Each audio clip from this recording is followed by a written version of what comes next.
अजीज खान साहब बीएसपी से प्रवक्ता हमारे साथ जुड़े हुए हैं। अजीज खान साहब, आज जिस तरह से सीएम ने अपने रिपोर्ट कार्ड, जो 4.5 साल का विकास का एक मॉडल था, उस विकास के रास्ते उन्होंने कहा कि हम आगे बढ़े, और आज प्रदेश की बात की जाए, उत्तर प्रदेश की बात की जाए, तो देश में उत्तर प्रदेश का परसेप्शन चेंज हुआ है। इसको आप किस तरीके से देखते हैं?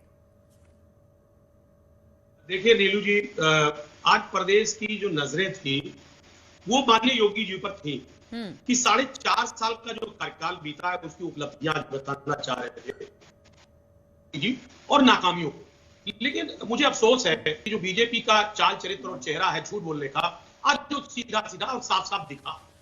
मैं बताऊं कि देखिए,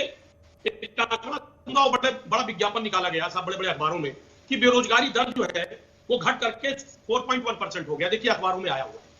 और आपको मैं सीएमआई का रिपोर्ट बताऊं कि अभी लेटेस्ट मैंने निकाला है वो 7% है। तो आप देखिए, सबसे बड़ी बात तो यही कि लगातार झूठ बोलने का प्रचलन है वो बढ़ रहा है। मैं कुछ आंकड़े देना चाहूंगा। माननीय योगी जी ने जो शुरुआत की, उन्होंने कहा कि साहब इन्वेस्टमेंट मीट हुआ, और इन्वेस्टमेंट मीट में उसके दौरान 3 लाख करोड़ रुपए का निवेश हुआ।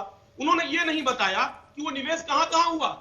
नौकरियां कहा 1,61,000 लोगों को मिली, वो कहां किनको किनको मिली, वो योगी जी ने नहीं बताया। योगी जी ने ये नहीं बताया कि साहब 6 एम्स जो बनाने का वादा किया था कहां बनाया, 70 लाख नौकरियां कहां दी। उन्होंने कहा था कि साहब 25 मेडिकल कॉलेज बनाएंगे, कहां बनाया।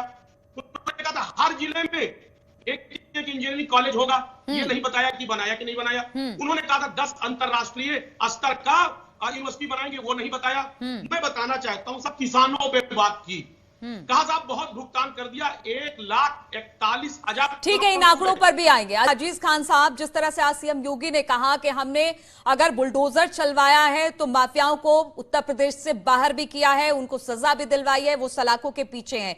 ट्रांसफर पोस्टिंग की बात की गई कि अब यहां पर कोई इस तरह का गोरख धंधा नहीं लेता, कोई उगाही नहीं होती है ट्रांसफर पोस्टिंग में। तो बहुत सारी ऐसी बातें जो गिनवाई, और उन्होंने साफ तौर से विपक्ष पर भी हमला किया। उन्होंने कहा कि पुरानी सरकारों में ये सब कुछ होता रहा, जो अब बिल्कुल नहीं हो रहा है।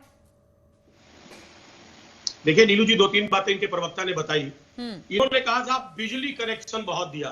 योगी जी ने भी कहा था 1,38,00,000 बिजली कनेक्शन दिए, लेकिन ये नहीं बताया बनाया कितना। क्या 1 यूनिट बिजली बनाई नहीं बनाई, सिर्फ मूर्ख बनाया लोगों को।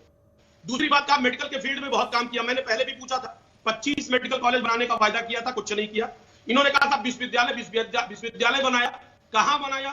10 विश्वविद्यालय अंतरराष्ट्रीय स्तर पर बनाने का इन्होंने वायदा किया था। दूसरी बात जो बड़ी अहम है, आपने सवाल किया सब अपराधियों पे। मैं जानना चाह रहा हूं, आज बीजेपी के विधायकों में एक लंबी फहरिस्त है अपराधियों की। अगर और रही बात कार्रवाई की, इन्होंने कुछ गिने चुने 2-4 नाम के अलावा इन्होंने कितने माफियाओं पर, कितने बाहुबलियों पर इन्होंने कार्रवाई की, जरा ये सूची बताएं।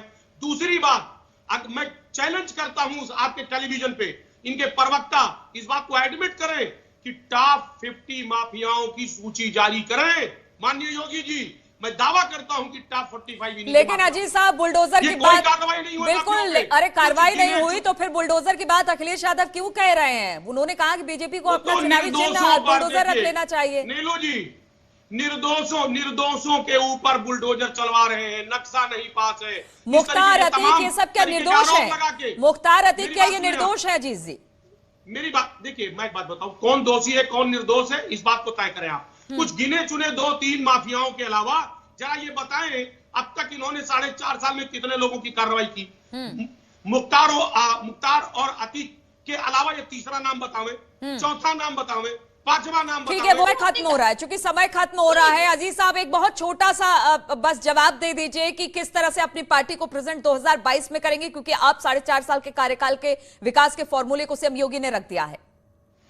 देखिए नीलू जी, जो इनके 4.5 साल के कारनामे, काले कारनामे, लगातार समाजवादी पार्टी उसको जनता के बीच में ले जा रही है, निचले स्तर पे ले जा रही है, इनके काले कारनामों को